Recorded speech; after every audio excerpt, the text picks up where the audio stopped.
ओकरे याद में हमारे अखियाँ जागे। जब से माल गयल ससुराल पढ़ने मन ना लागे।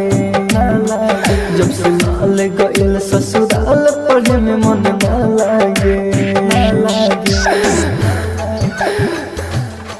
जब से माल गयल ससुराल रिकॉर्डिंग स्टूडियो पढ़ने मन ना लागे।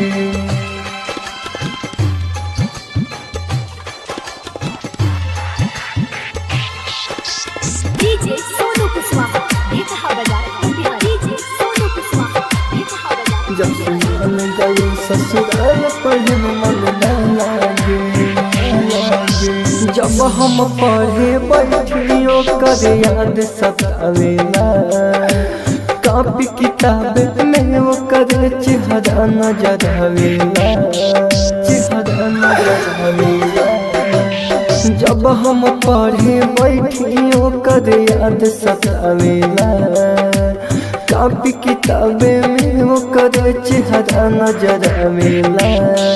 कोशिश के तनो करी हम भूल न पाइले। ओकर चलते ठीक से हम खानो न खाइले। उ त खुश बिया सुनला हो ससुरा में जाके। जब से माल गयल ससुराल पढ़ने मन ना लागे। जब से माल गयल ससुराल पढ़ने मन ना लागे। जब से माल गयल ससुराल रिकॉर्डिंग स्टूडियो पढ़ने मन ना लागे।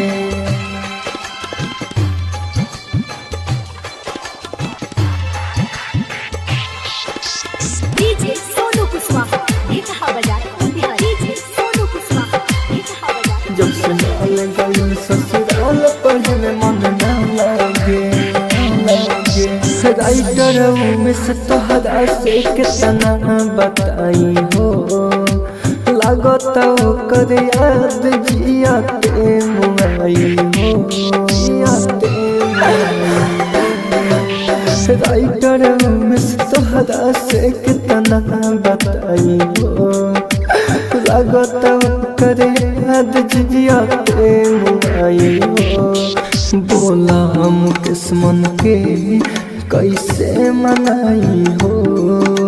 हमारा रहते दिल पकेले अपनाई हो। पागल जैसे अंजित हो रतिया भर जागे। जब से माल गए ससुराल पढ़ने मन ना लागे।